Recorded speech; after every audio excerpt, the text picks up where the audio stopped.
beri baa waxaa jiray kayn aad u barwaaqo ah oo ay ku noolaayeen xayawaano aad u tiro badan. xayawaanada tirada badan waxaa ka mid ahaa bakayle oo lahaa isagu dhaga dhaadheer iyo san yaroo wax walba ku oriyo. aad baa uu u faani jiray, xayawaanada oo dhanna faan ayaa uu haragga kaga saaray. maalintii dambe u arkay diin oo meel halkana luudaaya oo soconaya qonyar. markaasuu ku digtay war waxaan cagaha yaryar leniyo, war waxaanaan socon karay, bal waxaasi siduu socdeegniyo. diinkii baa ku yidhi waaniyow nagadaa waxaanoo kibiraniyo, uma dul qaadan karna dee waxaanoo kibira. waan kula tartami karaa niyo, anigu waanaan kaa dheerayn karaa, cagahaygaa yaryar baan anigu maalayaa baan kudhi niyo, laga yaabaan inaan kaa dheereeyaba. xayawaanadii baa dhagaha taagayba oo yaabay. waryaa diinku muxuu yidhi niyo, waar diin niyo ma waxaad la tartamaysaa bakayle?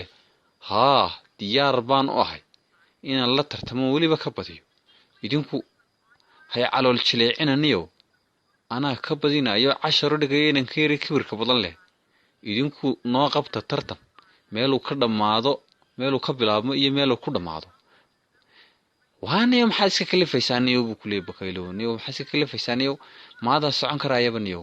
dee waa si wanaagsan dee diyaar baan ahay niyo, aniguna balna mardee.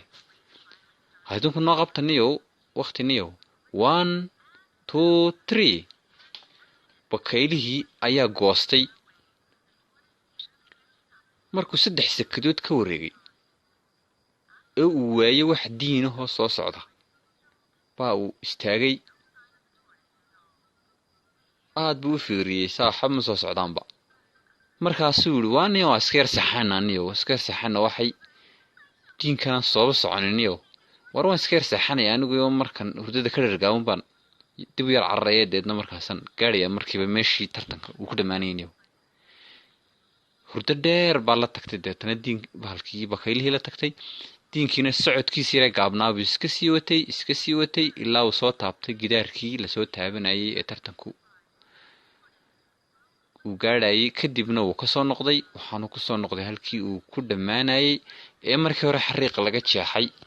xayawaankii baa u hambaliyey diinkii uu yidhi soo soco diin noolow, soo soco, waad ka badisay.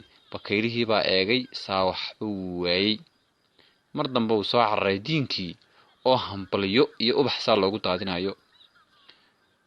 war waxaan ma rumaysan karaniyo, ma indhahayga indhuhu marmartayba.